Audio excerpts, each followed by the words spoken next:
pour revenir à votre question, comment ça s'appelle ? Ça s'appelle de la haute trahison permanente, en fait. Ça s'appelle un principe d'action qui est la haute trahison. C'est-à-dire que nous sommes dirigés par des gens qui nous trahissent en permanence et l'Union européenne est un parfait canal pour cela.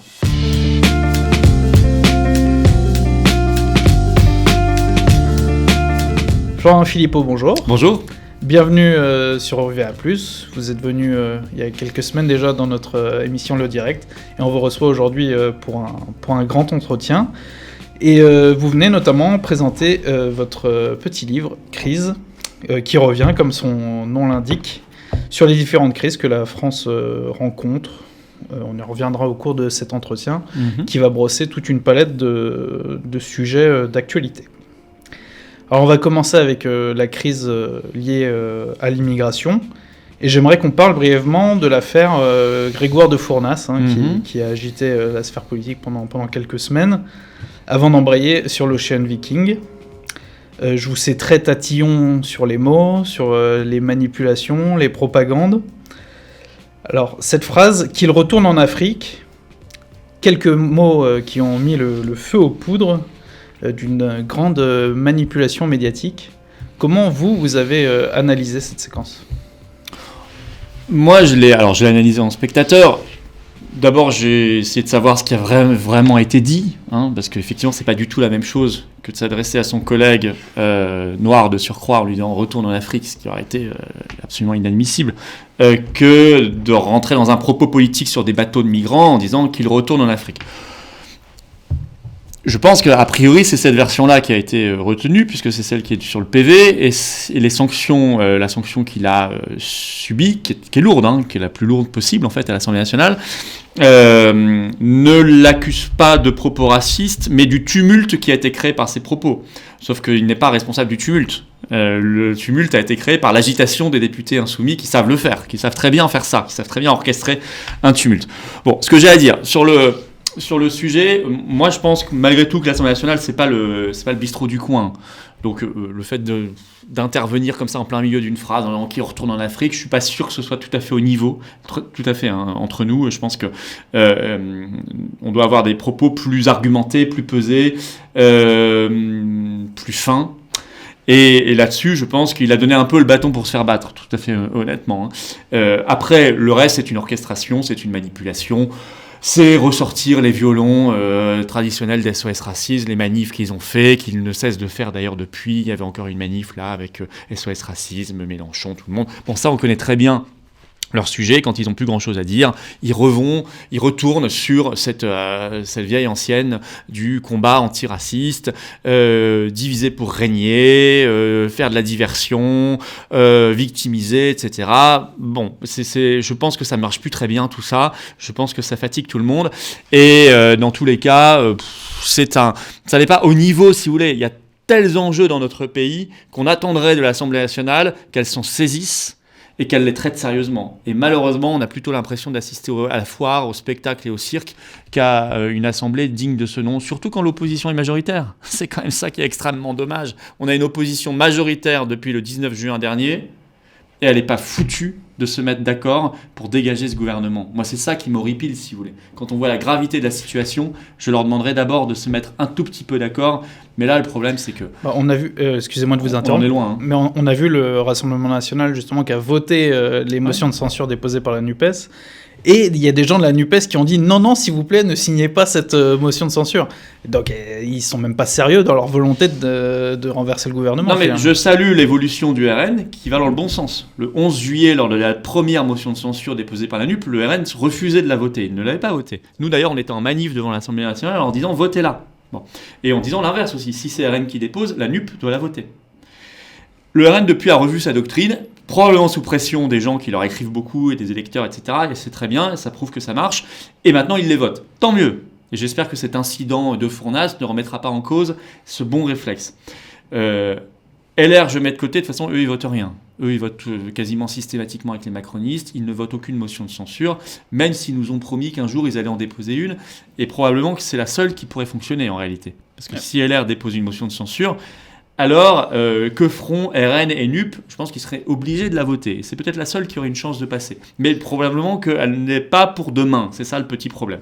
Mais la NUP, effectivement, certains députés de la NUP disent « Ah non, mais si le RN vote nos motions de censure, alors nous-mêmes, on ne les votera plus. » J'ai entendu Jadot dire cela. Nous, écologistes, on ne les votera plus. Ou alors, on changera les termes de la motion de censure. En gros, dedans, on mettra des insultes contre le RN pour que le RN ne puisse plus les voter. Mais depuis quand, en fait, moi je trouve ça vraiment surprenant, mais depuis quand les motions de censure, c'est devenu un texte de doctrine politique auquel il faudrait adhérer? Eh bien, ça ne l'est pas. D'abord, si on dépose une motion de censure, c'est qu'on espère qu'elle soit votée. Ou alors on est chez les fous. Mais on est chez les fous. Parce que dire « je dépose une motion de censure, mais je ne veux pas que le RN la vote », c'est donc être certain qu'elle ne sera pas majoritaire. Parce que s'il n'y a pas les 89 députés du RN, elle ne peut pas obtenir la majorité absolue qui est nécessaire dans une motion de censure pour renverser le gouvernement. Donc si on dépose une motion de censure dans l'espoir qu'elle ne soit pas votée, alors n'en déposez pas. Oui, c'est du spectacle de l'opposition contrôlée. C'est ça, c'est du spectacle, c'est de l'opposition contrôlée si vous voulez, c'est de l'hypocrisie totale. Ou alors deuxièmement... une motion de censure, c'est ce que vous disiez, ce serait un projet de gouvernement alternatif. Non, non, non, ça n'est pas un projet de gouvernement alternatif.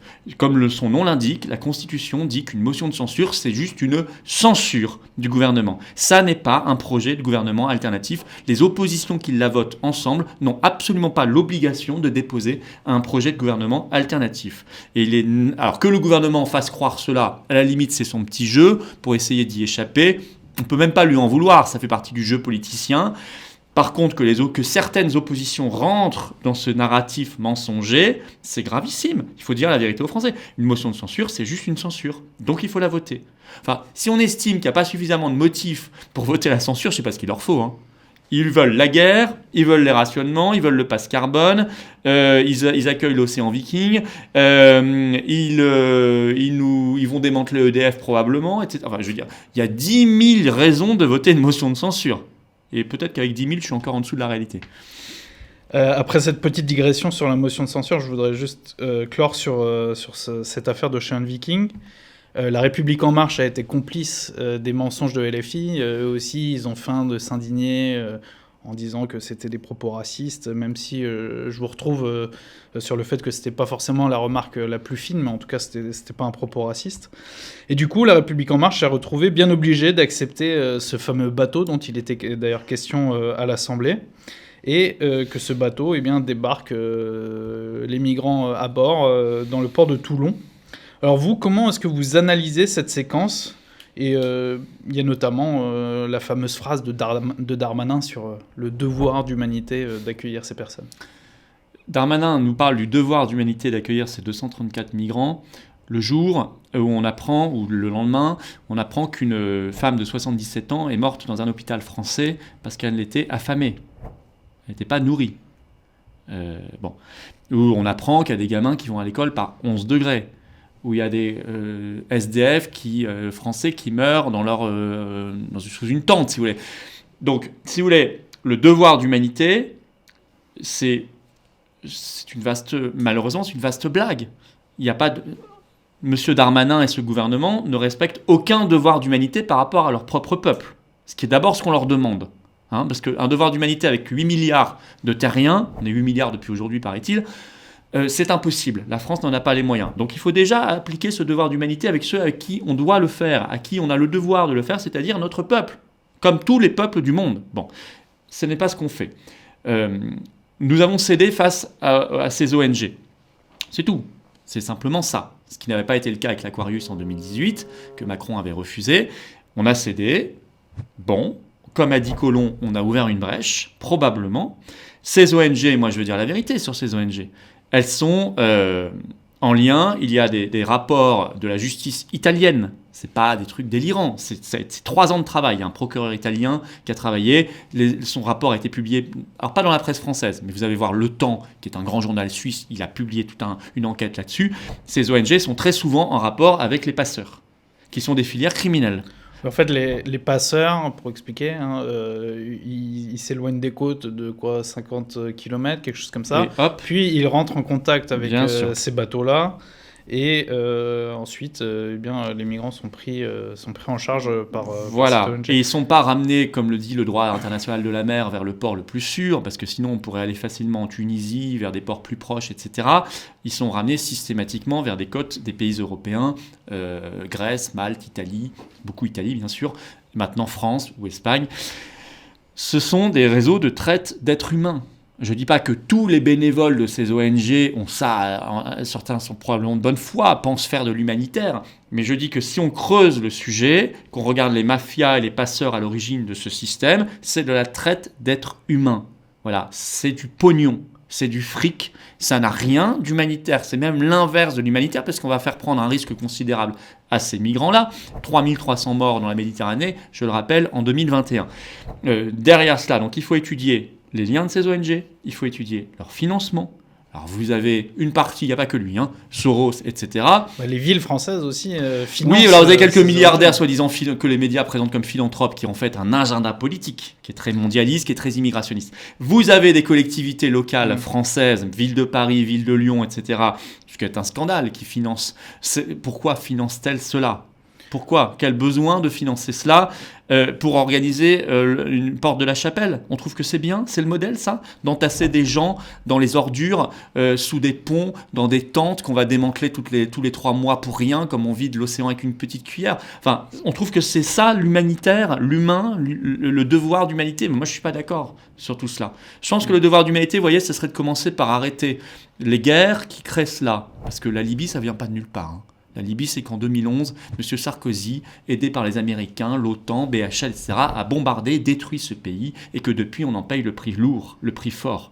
Voilà, ça c'est la réalité. Et ce n'est pas la seule guerre sale que nous avons faite malheureusement ou à laquelle nous avons participé qui a déstabilisé le monde et les flux migratoires. Alors, c'est ça la première chose à faire. La deuxième chose à faire, c'est qu'on arrête de collaborer avec ces ONG, qu'on arrête ce faux discours mielleux d'humanité. Il n'y a rien d'humanitaire là-dedans, c'est du fric, c'est de la corruption. Et derrière, nous n'avons rien à proposer à ces gens. Strictement rien. Voilà, on n'a pas d'argent, on est endetté jusqu'au cou et bien au-dessus, on n'a pas de boulot, on n'a rien à leur proposer et on doit déjà s'occuper ici de ceux qui souffrent. Et il y a déjà un paquet de gens en France qui souffrent et malheureusement il y en a de plus en plus. Avec l'affaire Lola, on a eu le sentiment que le gouvernement allait enfin prendre à bras-le-corps le dossier de l'immigration. Vous avez eu le sentiment ? Moi j'ai pas eu le sentiment. En tout cas, il y a eu quelques déclarations en ce sens, mais quelques semaines après cette affaire, cet horrible assassinat, les gens ils semblent déjà avoir oublié le visage de cette victime, le nom de cette victime. Et à la première provocation des immigrationnistes, eh bien ça y est, on cède au chantage et on ouvre les vannes. Oui, mais vous dites très justement, on a déjà oublié, parce que de toute façon on n'a même pas eu le droit d'en parler. Dès qu'on prononçait le mot Lola, vous aviez toute la meute médiatique qui vous tombait dessus en disant récupération, vous n'avez pas le droit. Quand on a fait... Moi, je suis allé à la manifestation qui n'était pas celle que nous organisions, organisée par l'Institut pour la justice, j'y suis allé, comme les consignes le donnaient, bien sûr, sans étendard politique, sans rien dans le recueillement, juste par solidarité et parce que j'étais extrêmement affecté, touché comme des millions de Français par cette malheureuse affaire. Et on nous est tombé dessus. Les journalistes qui couvraient l'événement, moi, en arrivant, me sont tombés dessus en disant vous n'avez rien à faire là. Donc on n'a même pas le droit d'en parler. On n'a même pas le droit d'en parler, mais ceci dit, on l'a pris quand même le droit, parce que moi je ne cède pas à la meute médiatique. C'est quelque chose qui dans leur rêve, quoi. C'est-à-dire que c'est hors de question. C'est pas eux qui vont dicter mon agenda et ma conduite. Sinon, je n'aurais jamais rien fait, notamment sur le Covid, si je les avais écoutés. Mais pour le reste, bien sûr qu'il y a un sujet derrière, les OQTF, le taux d'application, etc. Enfin bon, encore une fois, vous savez, si on voulait être sérieux sur cette question migratoire, comme sur toutes les autres, ce serait de reprendre en main notre destin. Parce que si les OQTF ne sont plus appliqués, alors il y a plein de raisons. Les laissez-passer consulaires, on a vidé les préfectures, donc il n'y a plus grand monde pour défendre les dossiers dans les tribunaux administratifs, donc on les perd systématiquement, etc. Mais il y a aussi le fait qu'on obéit à un ordre supranational qui est hyper protecteur pour tout, qui est hyper protecteur pour la meurtrière de Lola, qui est hyper protecteur pour ces gens-là, y compris d'ailleurs des djihadistes condamnés en France pour terrorisme, qu'on n'a pas eu le droit de renvoyer en Algérie, décision de la Cour européenne des droits de l'homme. Donc vous avez la Cour européenne des droits de l'homme, vous avez la Cour de justice de l'Union européenne, les deux lames d'un même rasoir supranational, qui vous disent, de toute façon, vous devez les garder sur votre sol. Droit à la vie privée familiale, refus de la torture, entre guillemets, c'est-à-dire qu'en gros, on n'a pas le droit de les extrader en Algérie, par exemple, parce que les conditions de détention seraient trop mauvaises. Et résultat, on les garde et on perd tous nos recours devant les tribunaux administratifs, parce que les tribunaux administratifs français appliquent le droit européen. Voilà. Alors, tant qu'on n'est pas sur cette question centrale de qui décide, notre souveraineté nationale, les questions migratoires ne seront pas réglées sérieusement. Il y aura des slogans, il y aura des envolées lyriques, il y aura des mots forts, tout ce que vous voulez, ou tapageurs, mais il y aura des polémiques, mais il n'y aura pas de décision sérieuse. Et moi, j'en ai marre des slogans. Il faut des décisions sérieuses. Par exemple, pour prendre l'exemple de l'Algérie, parce que c'est là dont vient l'assassin présumé de Lola, quelles mesures on pourrait prendre pour que l'Algérie accepte de recevoir justement les clandestins qu'on expulse avec ces aujourd'hui, l'Algérie délivre dans 0,2% des cas, je crois, un laissez-passer consulaire, ce qui est une vaste blague. Il y a plein de mesures possibles. Je crois qu'on a des liens financiers très importants avec l'Algérie, mais qui vont surtout dans un sens. C'est plutôt de France vers l'Algérie, par plein de canaux différents, publics ou privés. Donc on peut agir sur ces canaux-là. Nous avons des conventions avec l'Algérie, certaines, je crois, une qui date notamment de 1968, qui sont très favorables aux intérêts algériens. Nous pouvons les remettre en cause. Nous pouvons un peu taper du poing sur la table. Nous pouvons un peu nous faire respecter de temps en temps, plutôt que d'y aller tous les 3 mois pour nous mettre à 4 pattes dans la repentance éternelle. Enfin, combien de temps tout cela ? Combien de temps ? Donc pendant qu'on est faible, que font-ils, eux ? Ils nous écrasent. C'est la logique des relations internationales, ça a toujours été comme ça, ça sera toujours comme ça dans l'histoire de l'humanité. Plus vous apparaissez faible et non souverain, plus on vous écrase. C'est la dure réalité, il n'y a pas que l'Algérie qui fait ça, hein. Tous les pays du monde font ça. Hein. Si vous apparaissez fort et souverain, on vous respecte. On va dire un mot de Gérard Collomb, l'ancien ministre de l'Intérieur. 4 ans après sa démission, en 2018, on apprend qu'il est parti du gouvernement à cause d'un projet de création d'un hotspot pour accueillir des migrants dans la ville de Toulon, justement là où a débarqué l'Ocean Viking. Mais il est parti sans dire un mot de cette affaire, afin de ne pas favoriser Marine Le Pen, qui, selon ses mots, aurait pu être élue. De quoi ces révélations sont-elles, justement, révélatrices ? C'est d'abord le signe d'une immense lâcheté commune à tant de monde, et qui au bout d'un moment, nous détruit, quoi. Si vous voulez. Il y a trop de lâcheté dans notre vie politique, et dans notre débat public en général. Il y a trop de gens qui disent après coup, en fait, vous savez, moi je sais, hein. Ça me fait penser à 2 choses, à 2 personnes. Nicolas Hulot, il a quitté l'écologie, le lendemain, il nous explique plein de vérités. Vous savez, le gros problème pour l'environnement, c'est les accords de libre-échange. Le gros problème, c'est la politique de l'Union européenne. Merci, il fallait le dire quand vous étiez aux responsabilités et surtout agir. Non, il l'a dit après. Collomb, tout ce qu'il dit, c'est vrai. Tout ce qu'il dit maintenant est vrai. Le problème, c'est qu'il le dit alors qu'il n'est plus en responsabilité. Et d'ailleurs, on ne peut que le suspecter maintenant de reconstruire le passé. Est-ce qu'il a vraiment démissionné pour cette raison-là ? Peut-être qu'il enjolive maintenant les choses, il se donne une belle cause, un beau prétexte, alors que peut-être que c'était plus cyniquement le fait qu'il voulait reprendre la mairie de Lyon. C'est ce qu'on disait à l'époque. Ça me fait penser aussi à Delfrécy. Maintenant, Delfrécy, il court les conférences, les interviews pour dire on n'avait pas le bon vaccin, j'ai des regrets, on a maltraité les gens en EHPAD, on n'a pas écouté les citoyens, etc. Bien sûr, c'est bien, ça fait 2 ans et demi que nous on le dit, hein, mais il fallait le dire et le faire quand vous étiez à la tête du conseil scientifique. Donc ça, c'est la lâcheté. Et Gérard Collomb, il est dans cette lâcheté. Voilà, tout simplement. Alors moi, c'est bien de dire des vérités maintenant, mais quand vous les dites alors que vous auriez pu agir avec beaucoup plus d'efficacité à un moment, je suis désolé, c'est pas si glorieux que ça. Moi, je ne tresse aucun laurier à Gérard Collomb, je lui dis simplement que c'est de la lâcheté. Voilà. Il faut faire les choses quand on a la capacité de les faire. Alors c'est peut-être plus risqué, c'est peut-être plus dangereux, enfin quand même, si on pense un tout petit peu à l'avenir de son pays, on a le devoir d'agir. Hein. Avant de poursuivre, je vais faire un petit intermède publicitaire. Pour vous appeler à vous abonner à notre chaîne, mais aussi à notre offre Rejoindre, qui vous permettra d'accéder à des reportages et des documentaires exclusifs et de qualité. Et surtout, n'oubliez pas notre campagne d'abonnement « Je suis là pour VA ». On a un objectif de 15 000 abonnés. Vous êtes déjà 5 000 à avoir souscrit un abonnement, que ce soit au magazine ou au site. Surtout, continuez comme ça. Merci à tous ceux qui ont déjà franchi le pas et n'hésitez pas à en parler autour de vous pour qu'on atteigne notre objectif. C'est en très bonne voie. Désolé Florian Philippot pour cette petite page de réclame, on va continuer. Vous avez bien raison. sur la crise économique, notamment celle de l'euro. La monnaie européenne dont vous souhaitez la sortie, notamment avec le Frexit, ça va ensemble. La banque d'investissement Goldman Sachs a annoncé un effondrement de l'euro à l'horizon de 3 mois, qui devrait, selon Goldman Sachs, passer la barre des 0,94 $, ce qui est très très bas quand on pense à la parité euro-dollar il y a quelques années.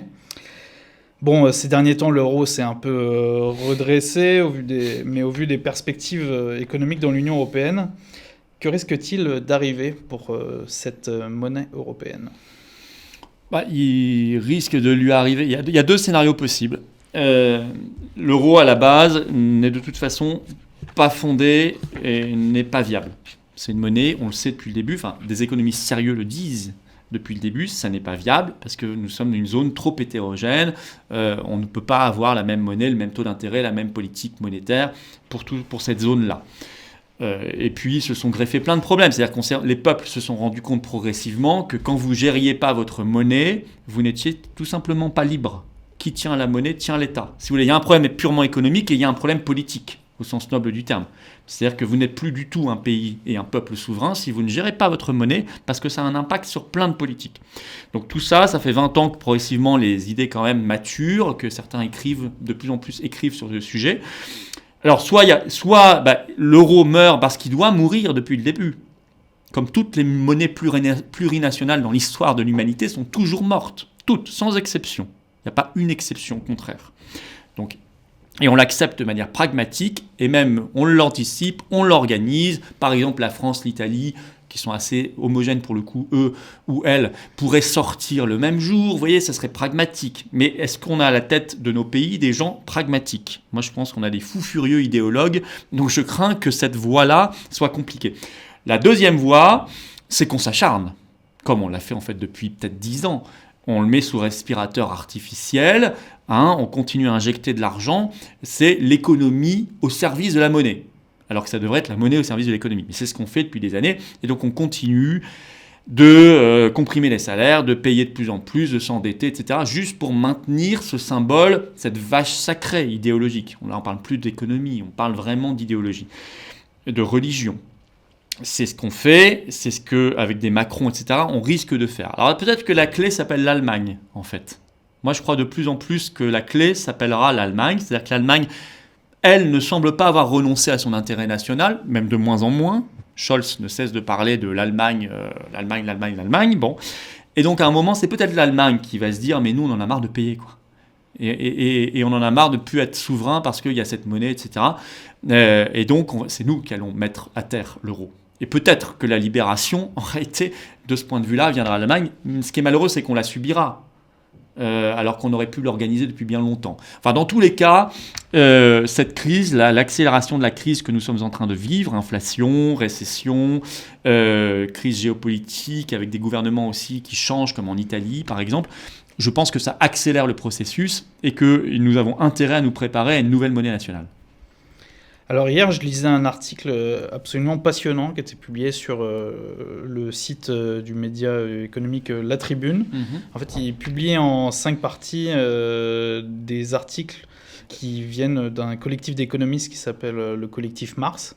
Ils parlent de l'Union européenne et ils expliquent notamment que la contribution nette de la France à l'Union européenne, et donc là je vais citer l'article, donc la France s'appauvrit de 1,35 milliard d'euros par an au profit des plus riches de ses partenaires européens et qui financent avec notre argent des aides d'État pour aider leurs entreprises en période de crise quand la France n'a plus de marge budgétaire pour le faire. Pire, ils viennent comme des prédateurs acheter nos entreprises fragilisées. On est dans quoi là dans l'Union européenne ? C'est quoi ? C'est de la trahison complète de la France ? Oui, alors, j'ai pas lu la tribune à laquelle vous faites référence, donc je ne sais pas ce que sont exactement ces 1,35 milliards vers les plus riches, mais je veux bien le croire. En fait, c'est la contribution nette par an de la France à l'Union européenne. Alors, la contribution nette, elle est bien plus élevée qu'un 35 milliards. Elle est aujourd'hui de presque 10 milliards, la différence entre ce qu'on donne et ce qu'on reçoit. Mais après, peut-être que vers les plus riches, c'est peut-être une nuance. Il faut que je lise la tribune, mais peut-être qu'il y a une nuance intéressante. Dans tous les cas, ce qui est certain, effectivement, c'est qu'on donne beaucoup plus et on donnera, c'est prévu, la trajectoire budgétaire, elle est très inquiétante. On va donner de plus en plus et recevoir de moins en moins. En fait, je vous interromps. Il me semble que c'est 1,35 milliard parce que, en théorie, de l'Union européenne, on profite quand même au niveau du commerce. Ils ont fait un espèce de calcul. Et ils ont fait le delta. Et en gros, chaque mois, eux, ils estiment que la France perd de façon nette. C'est chaque mois TTC. C'est chaque mois ou chaque année Par an, pardon, excusez-moi. Bon, je sais pas. 1,35 milliard. Moi, je pense que vous voulez, si c'est 1,35 par an, c'est très sous-estimé. Alors, même s'ils estiment qu'on a des gains par ailleurs, par notre appartenance à l'Union européenne, déjà, là, on rentre dans un calcul théorique. Et en plus, moi, je pense qu'on a même beaucoup plus de pertes. En réalité, on a plus de pertes parce que, pour plein de raisons, la politique commerciale n'est pas la bonne, la politique agricole n'est pas la bonne, la politique monétaire n'est pas la bonne. Bref. Donc, je pense que de toute façon, l'Union européenne nous coûte une fortune. Alors, pour revenir à votre question, comment ça s'appelle ? Ça s'appelle de la haute trahison permanente, en fait. Ça s'appelle un principe d'action qui est la haute trahison. C'est-à-dire que nous sommes dirigés par des gens qui nous trahissent en permanence et l'Union européenne est un parfait canal pour cela. Il y a cette histoire financière, c'est-à-dire qu'on finance nos propres délocalisations. Notamment quand on inonde la Pologne, par exemple, d'argent.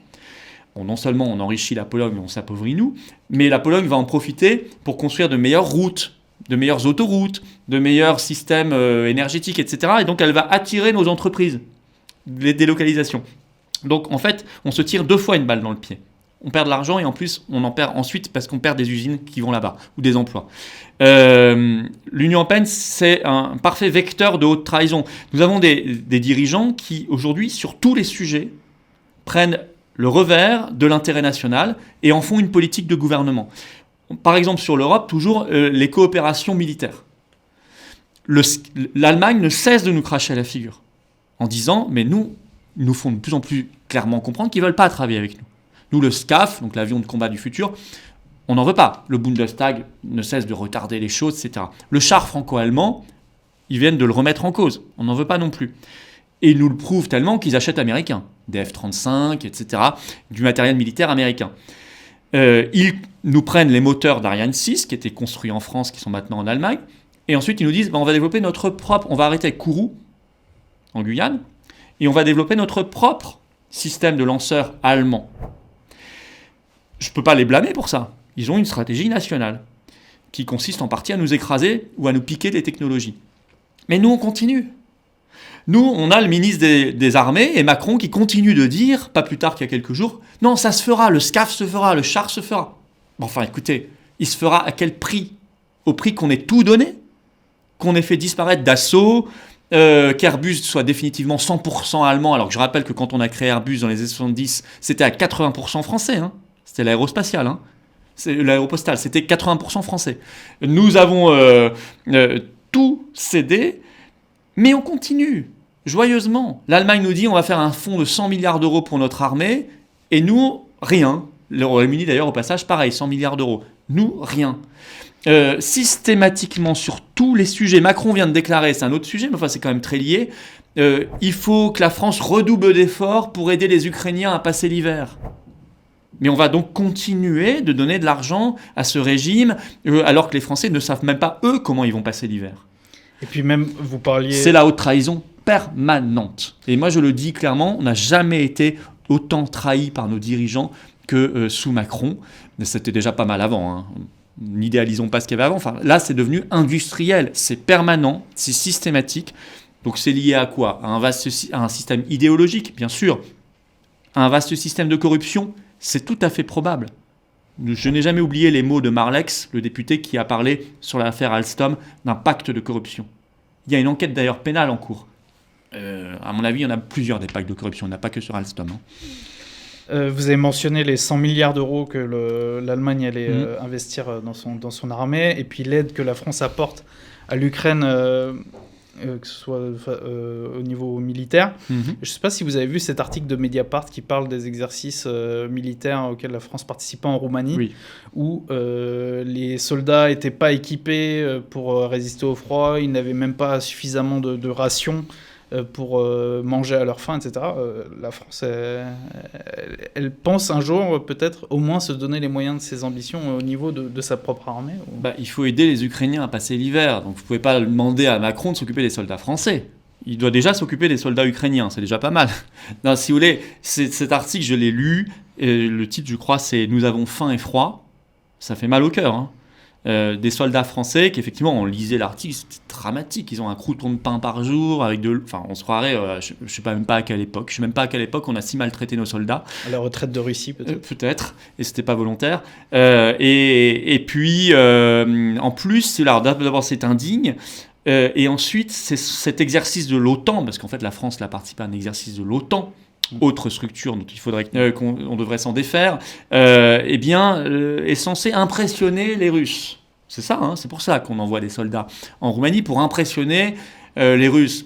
Je ne suis pas sûr qu'ils soient extrêmement impressionnés par une armée qui a faim et qui a froid. Ouais, y a un verbatim justement d'un soldat qui dit « Nous voulions faire peur, nous faisons pitié ».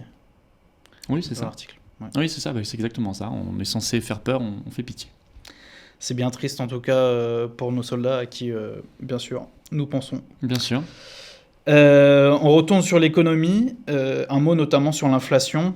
Il y a quelques jours, quelques semaines, Christine Lagarde nous disait que l'inflation elle était venue de nulle part, pour la citer. Et puis il y a notre champion, toute catégorie, ministre de l'économie, Bruno Le Maire, qui voulait mettre l'économie russe à genoux, mais qui met la nôtre à genoux. Lui, il a affirmé qu'il avait commandé un coûteux rapport qui devrait sortir dans 6 mois pour comprendre pourquoi cette inflation est là. Est-ce que vous pouvez lui faire peut-être économiser un peu d'argent et lui expliquer d'où vient cette inflation ? Oui, le plus drôle est effectivement ce que vous disiez sur Christine Lagarde. Il faut voir la séquence, hein. L'inflation vient de nulle part. Et c'est vrai, c'est marrant parce qu'elle a dit ça après la sortie de mon livre Crise. Et si vous l'avez lu, je pense que vous l'avez lu, je ne cesse de dire et d'écrire dans ce livre, on vous fait croire que les crises sont des phénomènes météorologiques. Comme il pleut, aujourd'hui il y a de l'inflation. Comme il pleut, aujourd'hui il y a des QR codes pour vous contrôler, peut-être demain un passe carbone, etc. Comme il pleut, il y a la guerre en Ukraine. Bon. Et il n'y a pas de cause, il n'y a pas d'explication historique, il n'y a pas de racine, il n'y a rien, il n'y a pas de phénomène logique, il n'y a plus de rationalité. Vous voyez, d'un coup on découvre une chose. C'est évidemment faux. Les phénomènes viennent toujours de quelque part. Enfin, sinon il faut peut-être même, au lieu de prendre des cours d'économie, il faut peut-être d'abord prendre des cours de philosophie et de logique. Parce qu'ils apprendront, tous ces gens-là, que les phénomènes ont toujours une origine, et toujours une cause. Il n'y a rien qui est comme ça, dû au hasard ou spontané dans les affaires humaines. Et donc, évidemment, l'inflation a une cause, elle en a plusieurs. Alors, il y a un impact évident de la désorganisation Covid. Ça, je veux bien le croire. Mais ce n'est pas le Covid. C'est nos réactions au Covid qui ont désorganisé. Si on avait géré de manière non hystérique cette affaire, rationnel, on n'aurait pas mis des confinements partout, désorganisé les chaînes de production, et ce que continue d'ailleurs en Chine, ce régime complètement dingo, et qui continue de cadenasser le pays et de faire des confinements et des camps partout, c'est une folie totale, mais nous on l'a fait aussi à un moment, et donc évidemment ça a désorganisé les choses. De l'Ukraine, pareil, c'est pas la guerre d'Ukraine qui provoque l'inflation, c'est notre réaction à la guerre d'Ukraine. Le fait qu'on a dit prends ça, Poutine. And when you turn off the water, you say, take that, Putin. Prends ça, Poutine, on va te faire des blocus, on va arrêter de nous fournir en énergie chez toi. Et puis à partir du moment où on a commencé à le faire et qu'on s'est rendu compte que ça nous tuait, nous, on l'a accusé lui, en disant c'est lui qui utilise l'énergie comme une arme. Non, mais si vous reprenez les premiers mois de cette guerre, c'est nous qui disions cela. Oui, il disait à l'horizon, je ne sais plus, 2024 ou quelque chose comme ça, on ne se fournira plus en gaz russe. C'était assumé au début. Nous allons faire l'embargo sur l'énergie russe pour lui priver de l'argent qui va financer son effort de guerre. Et maintenant qu'on le subit, on dit mais c'est lui le méchant, il utilise l'énergie contre nous comme une arme de guerre. Enfin, là aussi, c'est nous prendre pour des imbéciles. D'ailleurs, il y a plein de choses à dire là-dessus, mais enfin, on apprend que... Alors, on ne prend plus de gaz russe par gazoduc. De toute façon, le gazoduc a été explosé à mon avis pas par les Russes. Visiblement, d'après BFM TV, c'est la Russie qui a fait exploser son propre gazoduc à 10 milliards. Oui, tout à fait, bien sûr. Et c'est pour ça d'ailleurs qu'on interdit à la Russie de venir faire l'enquête. Mais on l'interdit même à l'Allemagne. Et que Biden, 3 mois avant, disait vous verrez, Nord Stream disparaîtra. Donc, et puis qu'un député polonais, ancien ministre des Affaires étrangères polonais, a dit merci les États-Unis. Donc moi j'ai une petite idée sur qui l'a fait. À mon avis, il y a d'ailleurs plusieurs pays qui sont liés à tout cela. Mais je pense qu'il ne faut pas regarder du côté de la Russie. En tout cas, mais en compensation, on a augmenté nos importations de gaz naturel liquéfié russe, y compris russe, de 46%. Donc beaucoup plus cher que le gaz par gazoduc. Donc si vous voulez, tout ça. Alors, résultat, tout ça additionner plus une cause essentielle qui n'est pas nommée par Madame Lagarde parce que ça ne l'arrangera pas, c'est les politiques menées par les banques centrales depuis 2008, accélérées en 2015 en Europe et super accélérées depuis le Covid, c'est-à-dire qu'on a fait tourner la planche à billets massivement, quantitative easing, etc. Oui. Donc tout simplement, pour les gens qui nous regardent et qui n'ont pas trop de notion d'économie, comment expliquer en fait, plus on imprime, plus on crée de monnaie, plus la valeur de la monnaie se dilue, quoi, tout simplement. Oui, c'est-à-dire qu'on peut créer de la monnaie, c'est pas forcément gênant, mais il faut qu'en face, il y ait un équivalent d'économie réelle, si vous voulez. Si vous créez de la monnaie parce qu'on est dans une période prospère où l'humanité crée beaucoup de choses, on l'a connu cela, et qu'on a besoin de liquidité pour financer ces innovations, etc. Vous savez, quand on était à la fin du régime or, on n'avait plus assez de liquidité pour financer des innovations. On a dû... Bon, alors, on peut le faire et ça ne créera pas d'inflation. Parce que l'argent créé ira vers de l'économie réelle. Ça ira dans un circuit économique normal. Si vous n'avez en face pas grand-chose comme activité qui se crée, voire beaucoup de destruction, vous allez créer des bulles qui n'ont pas fini du tout d'exploser d'ailleurs. Et donc, à un moment, vous allez transformer tout cela en inflation. Mais il y a énormément d'économistes qui avaient tiré la sonnette d'alarme. Énormément. Donc, en fait, on a continué. Et puis, vous savez, au moment du Covid, comme on a fait n'importe quoi, qu'on a créé des centaines de milliards de dettes en France et des milliers de milliards dans le monde, il a bien fallu financer tout cela. Il fallait financer les confinements, les couvre-feux, les fermetures de commerces, d'activités pendant des mois et des mois. Il fallait les indemniser de ça. Donc ça a coûté une fortune. Donc on a créé à nouveau encore plus de monnaie. À un moment, on le paye. Voilà. Vous savez, il ne fallait pas croire que certains ont pensé qu'on était, ça y est, je lisais des articles à l'époque, on est dans un autre monde, c'est un peu une pensée magique, où il n'y a pas de conséquences aux causes.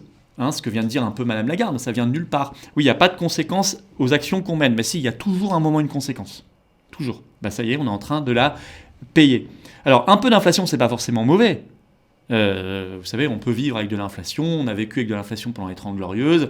Sauf qu'il y avait beaucoup d'activités en face. Sauf que, d'ailleurs, les salaires et les retraites augmentaient au même niveau, surtout les salaires à l'époque, au même niveau que l'inflation. Donc, il n'y avait pas de perte de pouvoir d'achat, etc. Mais surtout, il y avait beaucoup d'activités. La France était tournée à plein régime, en tout cas jusqu'au début des années 70. Mais quand on est dans une période où l'inflation a de mauvaises causes, n'a pas en face d'activité réelle, et en plus les salaires et les retraites ne suivent plus, ça s'appelle un grand appauvrissement. Ça s'appelle un très grand appauvrissement. Donc, et je ne vois pas très bien pourquoi ça s'arrêterait là dans les mois qui viennent. Il n'y a aucune raison. Il faut s'imaginer que ça va être un phénomène durable. En parlant d'inflation, est-ce que vous pouvez nous dire un mot des OATI, qui sont donc des emprunts d'État justement indexés sur l'inflation? Vous en parlez dans votre livre, mais on peut notamment citer le travail remarquable de Charles-Henri Gallois de Génération Frexit, tout à fait. Qui a été un des premiers à tirer la sonnette d'alarme sur ce sujet et qui a notamment fait une saisine. Je ne sais plus à quel organisme, mais en tout cas qui a tiré la sonnette d'alarme et qui a déposé une saisine pour essayer de prendre en main ce sujet. Oui, et Charles-Henri Gallois a bien raison, et il a effectivement fait un très beau boulot là-dessus. C'est simple, les OATI, c'est quand l'État émet des bons du Trésor pour financer sa dette, et qu'il promet de les rembourser avec un remboursement indexé sur l'inflation. Alors ça a été créé à la toute fin des années 90, quand Strauss-Kahn était ministre de l'économie en France, donc 98. Et au début, c'était des OAT, donc des bons du Trésor indexés sur l'inflation française. Et à partir de 2002, ils ont créé des OAT indexés sur l'inflation de la zone euro. Alors, à l'époque, il n'y avait pas d'inflation ou très peu. Donc, ils se disaient, bon, bah, c'est bien, formidable. Sauf que c'est très irresponsable parce que l'inflation, on n'est pas certain, surtout au niveau de la zone euro encore plus, on n'est pas certain qu'elle sera toujours faible ou inexistante. Et il s'est passé ce qui devait se passer, c'est qu'à un moment, l'inflation est réapparue. Sauf que l'État doit maintenant rembourser avec des taux d'inflation. Alors, dette française, on est à 7% aujourd'hui officiellement en France. Zone euro, on est à plus de 10%. Mais ça n'a pas l'air de les inquiéter parce qu'on pourrait se dire, bon, ils vont arrêter. Non, ils continuent. Là, vous avez, il y a quelques semaines encore, de nouvelles émissions qui ont été faites d'OAT indexées toujours sur l'inflation. Et pourtant, Bercy a déjà calculé que rien qu'en 2022, ça va alourdir le budget de l'État de 16 milliards d'euros, cette petite affaire. 16 milliards d'euros. Je demande aux gens de réfléchir à combien d'hôpitaux on aurait pu créer avec cela, combien de, je ne sais pas, de commissariats, de tout ce que vous voulez, d'universités à rénover. Enfin, il y a beaucoup de choses à faire, d'infirmières à embaucher, voilà. Comment il le justifie, l'utilisation de ces OATI ? Alors, la justification initiale, c'était de dire c'est une affaire sûre pour les investisseurs, donc on va pouvoir les vendre un peu plus, enfin les mettre sur le marché un peu plus cher, voilà, à un prix un peu plus élevé. Et donc c'était un petit gain. On va gagner 0,15, 0,2%, c'est les calculs qui avaient été faits. Donc en régime, si vous voulez, d'inflation faible, l'État se disait on va faire une toute petite économie, un petit bénéfice. Sauf que c'est un énorme risque et qu'à un moment, quand on n'est plus en régime d'inflation faible, toutes les économies précédentes sont très vite gommées et vous rentrez dans des choses beaucoup plus coûteuses. Voilà. Après, les raisons d'autres, est-ce qu'il y a d'autres raisons ? J'en sais rien. Vous savez, entre ce qui apparaît toujours au grand jour et la réalité derrière, parfois il y a des choses qu'on ne nous dit pas. Hein. Parce que là, ça ressemble surtout à un énorme cadeau de Macron et de son gouvernement à ses amis banquiers, quoi. Ça, c'est une constante. Alors, on retourne dans la haute trahison fil rouge de la politique du gouvernement. Il y a notamment effectivement cette affaire-là, c'est que Macron sert toujours ses copains. Et il y en a beaucoup dans la banque d'affaires, ses copains. Beaucoup dans la banque d'affaires, par son passé, par ses relations, par ses réseaux. On va revenir sur on l'a abordé très brièvement, mais les affaires de coûts d'énergie en Europe. Et donc à cause de la politique européenne de soutien à l'Ukraine, on voit de nombreuses entreprises industrielles fermer les unes après les autres en Europe. Dernier cas en date, le haut fourneau d'ArcelorMittal à Fos-sur-Mer qui a été fermé. Que va-t-il se passer pour les industries européennes si aucun changement de direction n'est opéré ? Et à qui profite le crime ? Si rien ne change et qu'on continue comme cela, ils n'ont pas l'air de vouloir changer. Hein. Elles iront toutes aux États-Unis, par exemple, ou en Chine. Enfin, en ce moment, elles vont beaucoup aux États-Unis. Beaucoup de délocalisation vers les États-Unis. Ou elles disparaîtront pour celles qui ne pourront pas se délocaliser. Elles mettront la clé sous la porte, c'est tout. Et ça a déjà commencé. Vous avez déjà des secteurs entiers, l'aluminium, la sidérurgie, la métallurgie, etc. On peut citer aussi Arcelor, qui sont laminés déjà, ou qui ont annoncé leur délocalisation. À qui profite le crime ? Beaucoup aux États-Unis. De toute façon, toute cette affaire ukrainienne profite beaucoup aux États-Unis. C'est ce que dit le général Pierre de Villiers. Il a bien raison. Vous savez, il faut juste lire les documents stratégiques américains qui vous expliquent depuis des décennies qu'il y a une chose à éviter absolument, c'est le lien de l'Eurasie en quelque sorte, c'est-à-dire entre la Russie et les pays européens. Et ce lien notamment stratégique, énergétique. C'est pour ça que les États-Unis, bien avant la guerre d'Ukraine, ont toujours combattu les gazoducs Nord Stream et Nord Stream 2, avec une grande violence. Et qu'ils ont toujours infiltré des institutions comme le Parlement européen, où vous avez comme par hasard les Verts allemands et tous leurs copains français, etc., qui ont fait des résolutions en permanence, qui ont voté contre Nord Stream 2 au Parlement européen, bien avant la guerre d'Ukraine. Parce que ce sont toujours des agents américains, ces gens-là, plus ou moins consciemment. Hein. Et donc, les États-Unis ont toujours lutté contre ça. C'est écrit dans tous les documents stratégiques. Pour maintenir l'hégémonie américaine, parce que leur grande crainte, c'est pas tant la Russie, c'est la Chine, il faut éviter déjà que se crée un énorme concurrent. Et mieux que cela, cerise sur le gâteau, il vaut mieux aller même pomper ce qui reste de concurrents industriels, là où il y a encore à pomper. Et où est-ce qu'il y en a ? Dans les pays européens, notamment l'Allemagne, L'Allemagne est une grande victime de cette affaire aussi. C'est pour ça que son sentiment national semble d'un coup se redresser un peu. On aimerait qu'il y ait la même chose en France, parce que je crois qu'ils ont compris certaines choses, les Allemands, là. Notamment, ils ont compris qui a fait le coup de Nord Stream. Et donc, vous avez effectivement une rupture qui sera très longue entre la Russie et les pays européens maintenant. Ça, ils ont gagné. Résultat, on leur achète du gaz de schiste, gaz naturel liquéfié, essentiellement d'origine gaz de schiste américain, comme jamais. Donc ça, ils sont gagnants. En plus, ils nous le vendent très cher. Bruno Le Maire a un petit peu tapé du poing sur la table, mais il n'y a pas eu de suite. Ensuite, ils vendent massivement des armes, notamment à la Pologne, aux pays baltes, à l'Allemagne aussi d'ailleurs, etc. Et puis, ils installent des bases militaires américaines comme jamais en Europe. Il y a plus de 100 000 soldats américains en Europe, ce n'était pas arrivé depuis des décennies et des décennies. Ils ont pu étendre l'OTAN. C'était inespéré, Suède, Finlande. C'était inespéré, c'était pas prévu. Hop, d'un coup, ça se fait. Alors la Turquie bloque encore un peu, etc. On verra. Après ça, c'est pas de la faute des Américains pour le coup. C'est en réaction à l'invasion russe de l'Ukraine. Bien sûr, mais c'est de l'intérêt américain. Oui. Les Américains ont toujours voulu étendre l'OTAN au maximum. Alors, ils n'allaient pas avoir dans leur giron, dans leur escarcelle, la Suède et la Finlande comme cela. Il fallait une cause. Et voilà. Alors, donc, si vous voulez, toute cette affaire ukrainienne, et puis peut-être que même au passage, ça permet, mais là on va me dire que je suis complotiste. Enfin, comme on me disait que j'étais complotiste sur le pass sanitaire et le pass carbone, donc j'en accepte la critique et l'augure, c'est pas très grave, mais peut-être que ça permet aussi au passage d'effacer certaines traces sur les activités de M.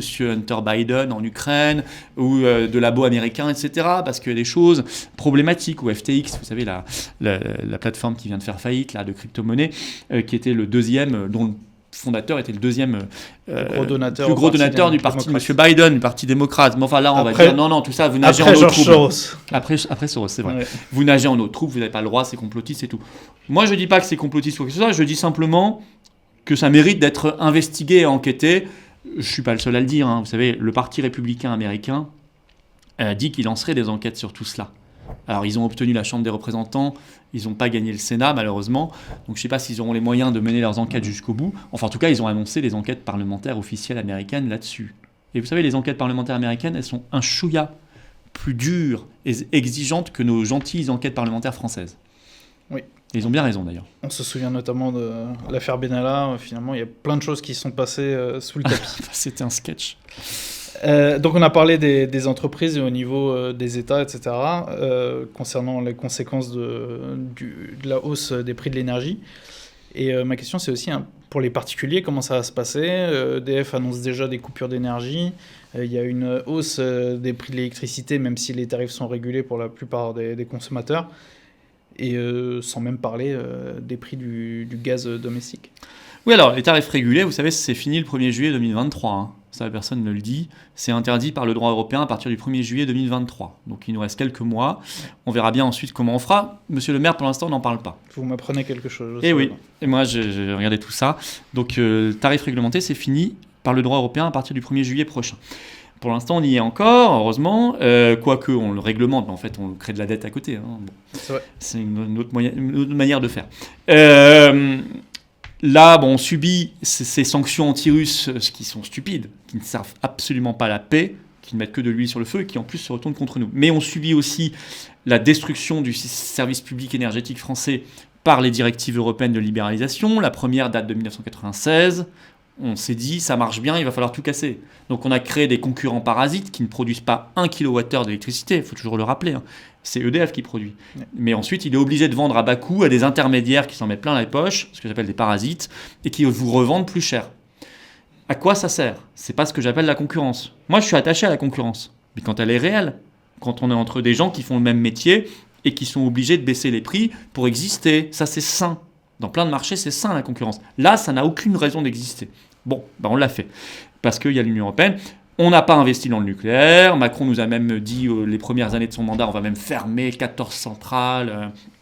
Ils ont fermé Fessenheim, folie totale. Moi, je me suis toujours élevé contre cela, y compris quand j'étais élu au conseil régional du Grand Est, parce que c'était dans notre région.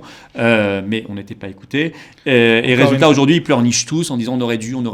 Bah oui, mais c'est vous qui avez cassé, quoi. Donc, résultat, on paye ça. C'est encore une illustration, excusez-moi, de ce dont vous parliez tout à l'heure, de toutes les concessions que la France fait à l'Allemagne. Exactement. D'ailleurs, Macron l'a avoué il n'y a pas longtemps.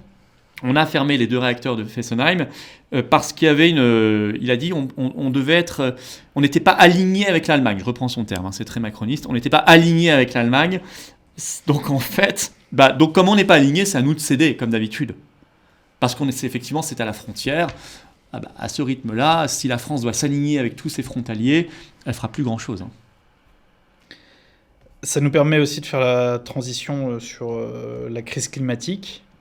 On entend ces derniers jours une petite musique dans les médias sur l'instauration d'un pass carbone qui serait destiné à limiter les émissions de gaz à effet de serre. En quoi consisterait cette initiative et qu'en pensez-vous, même si j'ai une petite idée, parce que vous avez un peu une passe-phobie, je dirais. J'ai une passe-phobie, exactement. On peut dire ça. En fait, je suis attaché aux libertés, tout simplement, et j'aime pas qu'on se moque de nous, par ailleurs. Alors, c'est une petite musique qui est un peu devenue une grosse caisse, quand même. Là, vous avez BFM qui s'y est mis à fond, une soirée entière sur le pass carbone. Ils ont sorti un sondage Elab, etc. Donc, on voit que le conditionnement de l'opinion publique commence sérieusement. Une banque, d'ailleurs, australienne, depuis début octobre, a commencé l'affaire. Alors, pour l'instant, c'est pas contraignant, parce qu'il n'y a pas de législation. Enfin, c'est déjà volontaire. À chaque fois que vous payez, vous avez votre quota qui baisse en termes de CO2. C'est quoi le pass carbone ? Ou passe énergétique, ou passe climatique, je ne sais pas comment ils l'appelleront. BFM appelle ça un permis carbone. C'est que, en fait, quand vous achetez des biens ou des services, à la fois on vous débite de l'argent, mais on vous débite aussi un quota individuel de CO2 ou d'autres gaz à effet de serre, c'est surtout le CO2. Et quand vous atteignez 0 dans votre quota de CO2, vous ne pouvez plus faire d'achat. Sauf si vous allez sur le marché CO2, ce qui existe déjà pour des grandes entreprises, mais là c'est au niveau individuel, et que vous rachetez des droits. Donc si vous avez de l'argent. Donc si vous voulez, à la fois c'est très restrictif du point de vue des libertés, et c'est en plus profondément inégalitaire. Mais ça nous rappelle le Covid. Ceux qui mettaient le masque, c'était les gueux, qui craignaient l'amende à 135 €, etc., qu'on surveillait. En haut, ils ne le mettaient pas. Enfin, ils le mettaient devant les caméras. Il y a 10 000 exemples là-dessus. Et c'est une société de caste, en plus. Ceux qui avaient les moyens de se payer un faux pass vaccinal, bien ceux sûr. qui ne l'avaient pas, quoi. Bien sûr. Ou ceux à qui on ne demandait pas le pass en entrant dans l'avion. Parce qu'ils sont ministres ou machin. Et puis une fois, ils ont été pris la main dans le sac parce qu'il se trouve qu'il y avait un commandant de l'air qui était un peu plus résistant que les autres. Et d'ailleurs, il a eu ensuite des soucis avec Air France, ce qui n'est pas normal. Il avait juste appliqué la loi. Donc c'est ça, si vous voulez, le pass carbone. C'est la même logique que le pass sanitaire, etc. C'est une logique de restriction. Alors, ça veut dire quoi ? Ça veut dire, en fait, les très riches ou les gens qui ont des réseaux pourront prendre l'avion et manger de la viande, s'ils le souhaitent. Les pauvres ou les classes moyennes prendront la charrette et mangeront des insectes. Insectes d'ailleurs qui seront produits par les grandes boîtes dans lesquelles est en train d'investir Monsieur Bill Gates. Suivez cela aussi. Il a acheté beaucoup de boîtes de production d'insectes alimentaires pour les humains. Et la législation européenne vient d'autoriser le fait que vous vous nourrissiez d'insectes. Je vous dis ça, il faut toujours mettre les choses en perspective. Donc en gros, c'est ça schématiquement le pass carbone. Alors ce que j'aime pas non plus, donc c'est très restrictif du point de vue des libertés, c'est une société affreuse. Et en plus, on se paye notre tête parce qu'on nous dit c'est écolo. Non, c'est pas écolo. C'est pas écolo d'abord parce qu'il y a cette histoire de marché, donc vous pouvez continuer à polluer autant que vous voulez, de toute façon il suffit d'avoir de l'argent. Mais ensuite, c'est un moyen de ne rien changer au système. C'est-à-dire que on se donnera bonne conscience en disant il y a ce pass carbone, mais on va continuer le libre-échange.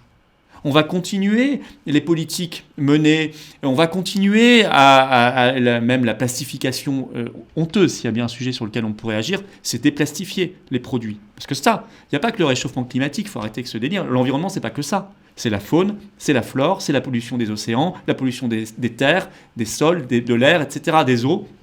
Et là, plus personne n'en parle d'ailleurs, ils sont tous obsédés par le réchauffement climatique, mais la politique environnementale réelle, notamment la faune, la flore et notre environnement, tout le monde s'en fiche maintenant, on n'en parle plus. Alors moi je pense qu'il y a des enjeux là-dessus, donc c'est là-dessus qu'il faudrait agir. C'est changer le modèle économique mondial, passer du libre-échange mondialisé au circuit court, à la production locale, etc.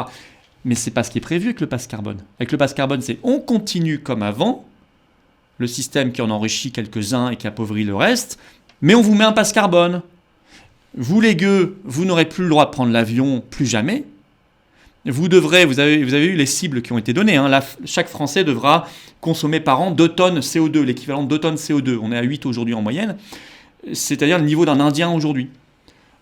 Ça veut dire que pour la grande majorité des gens, la viande, ce sera une fois par mois, et plus d'avion du tout.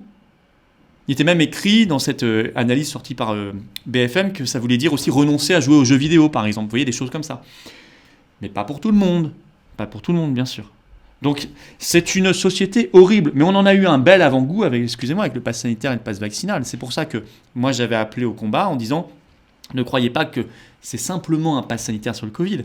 C'est une nouvelle philosophie. C'est une nouvelle gestion des êtres humains. Il fallait comprendre cela. C'est pas que le Covid, daté en 2020-2021. C'est une nouvelle ère.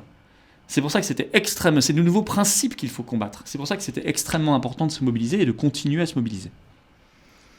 Par ailleurs, qu'est-ce que vous pensez des agitateurs, des collectifs? Par exemple, il y a le Just Stop Oil.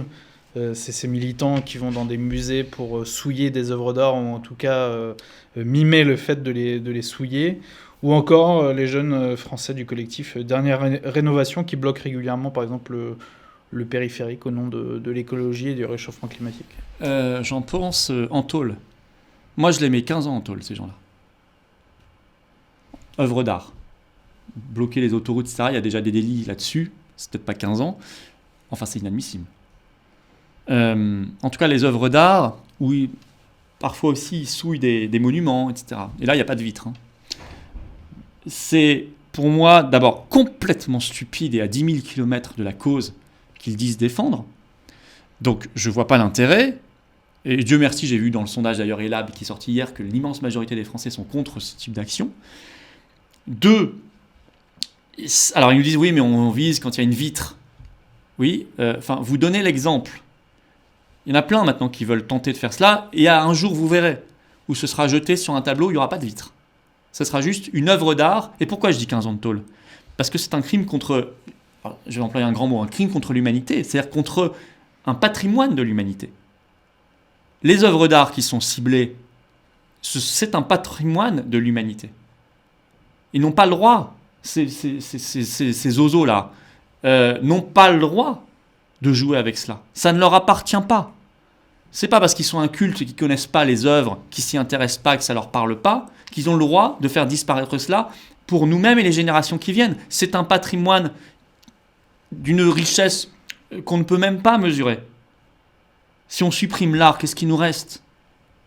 Donc, évidemment, non seulement leurs actions sont condamnables, mais en plus ils donnent l'image et l'exemple à des gens qui vont le faire, et là il n'y aura plus de vitres. Sur la forme, vous y êtes opposé, mais est-ce que sur le fond... Non, mais je ne sais même pas quel est le fond. C'est quoi le fond ? Il n'y a pas de fond. En l'occurrence, Just Stop Oil, c'est arrêter d'utiliser... Non, mais alors faites autrement. En plus, c'est financé par la fille d'un magnat du pétrole. Oui. Ou alors, si on est très pervers, c'est pour dire c'est pour nous dégoûter tous de l'écologie. Vous voyez ? Non, mais parce que c'est ce qui va se passer à la fin. C'est que tout le monde va dire les écolos, c'est des cinglés, quoi. Vous avez ça, et à l'Assemblée nationale, vous avez Sandrine Rousseau. On se dit, on est rentré dans quel monde là ? C'est ça l'écologie ? C'est Schruck et à l'Assemblée nationale et les ozos qui jettent de la soupe et de la peinture. Ça, c'est le féminisme, je crois. Oui, c'est le féminisme, nouvelle version. Et c'est ceux qui jettent de la soupe sur la Joconde, quoi. C'est ça l'écologie aujourd'hui ? Écoutez, ça donne pas envie. Hein. Donc, soit le but, c'est de nous dégoûter définitivement de l'écologie, soit c'est juste des gens manipulés et très bêtes. Ce qui est probablement la bonne version. Moi, ce qui aussi m'intéresse toujours, vous voyez, ces actions-là.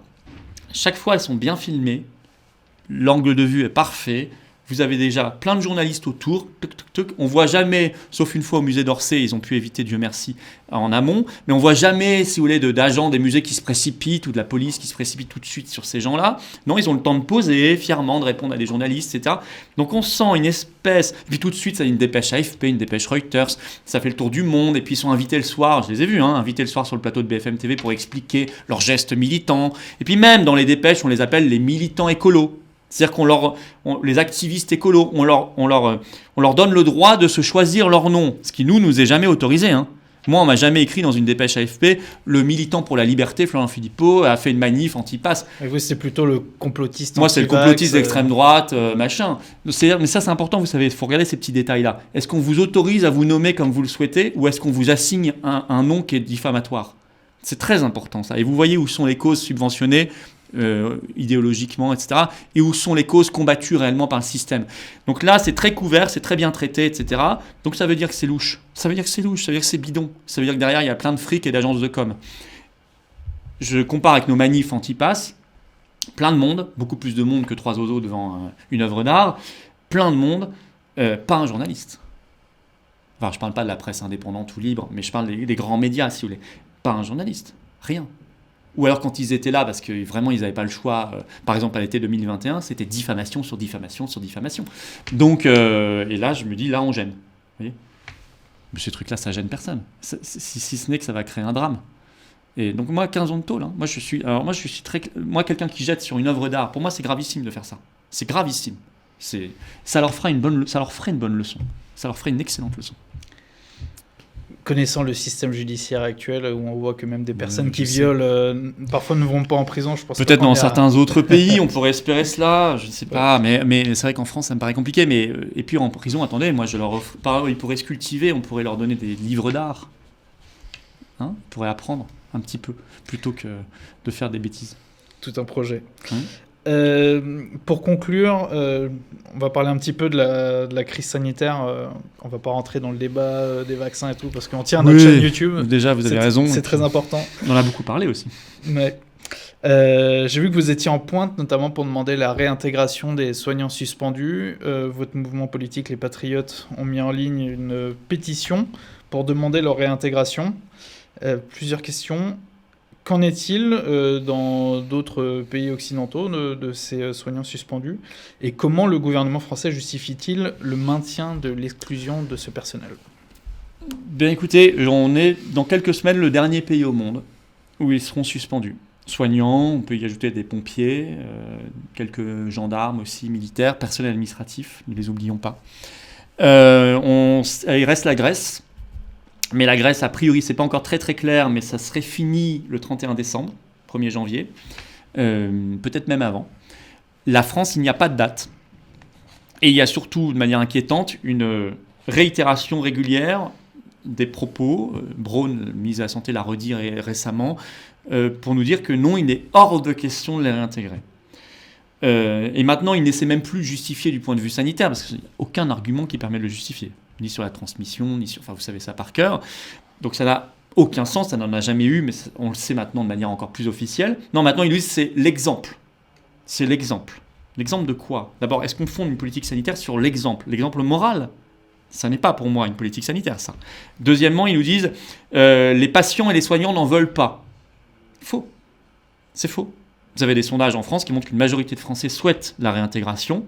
Je pense chez les patients encore plus, parce qu'à cause de cette obligation vaccinale et de ces personnels suspendus, il manque du monde dans les hôpitaux. Ce n'est pas la seule raison, mais c'est une raison. Et donc je crois que les patients ont envie d'être traités quand même. Ils n'ont pas envie de rester à crever de faim dans une chambre sans que personne ne s'occupe d'eux, ou sur un brancard dans un couloir. Donc je suis persuadé que les patients souhaitent leur réintégration. Et leurs collègues le disent de plus en plus, parce qu'ils n'en peuvent plus, leurs collègues. Il y a des vidéos qui circulent sur les réseaux sociaux de soignants dans les hôpitaux qui disent « réintégrez-les, on en a besoin ». Vous savez, le problème des soignants suspendus, c'est non seulement les 15 000, alors, entre soignants, médecins, personnel administratif, on dit 15 000, je ne sais pas quel est le chiffre exact. Bon. Et les vocations ? Mais bien sûr, ça, c'est jamais pris en compte. Le nombre de jeunes qui renoncent à se lancer dans le métier de soignant parce qu'ils ne veulent pas de cette obligation vaccinale. On peut les comprendre, quand on voit le bénéfice-risque, etc. Eh bien, ça n'est pas pris en compte, alors que c'est très important. On nous dit qu'il n'y a pas assez de jeunes qui se lancent dans le métier. C'est une cause essentielle de cela. Donc on a toutes les raisons de faire sauter la chose, et c'est pour ça d'ailleurs qu'ils continuent de la maintenir. La haute trahison comme fil rouge du gouvernement. Et là, encore un exemple. On trahit, on tue l'hôpital plutôt que de reconnaître qu'on avait tort et de les intégrer. Alors attention, moi je ne veux pas les intégrer à la mode LFI, parce que LFI va déposer une proposition de loi là. en disant oui, mais les non-vaccinés auront un test par jour dans le nez, etc. Non, mais je ne suis pas d'accord avec cela. On les réintègre en mode normal, et non seulement en mode normal, mais on les indemnise des salaires qui n'ont pas été perçus, et on leur présente des excuses, c'est quand même la moindre des choses. Oui, parce que bon, le test quotidien, c'est quand même, ça peut être Très invasif. Et puis c'est douloureux. Enfin bon, bref. Et puis ça n'a aucun sens. De toute façon, ça n'a aucune justification sanitaire, aucune. Eh bien, merci beaucoup, Florian Philippot, d'avoir répondu à nos questions. Je rappelle le nom de votre mouvement, donc on peut retrouver notamment sur Internet, Les Patriotes. On peut aussi vous retrouver quasiment chaque semaine en manifestation dans la rue à Paris. Quel sera le thème de la manifestation de samedi ? C'est un défilé national, cortège national pour la paix et la liberté. Alors, vous voyez, ça brasse et ça recouvre beaucoup des notions que nous avons abordées aujourd'hui. Je crois que ce sont des enjeux essentiels et nous souhaitons mettre l'accent en particulier ce samedi sur la réintégration des personnels suspendus et on va donc retourner en fin de manif.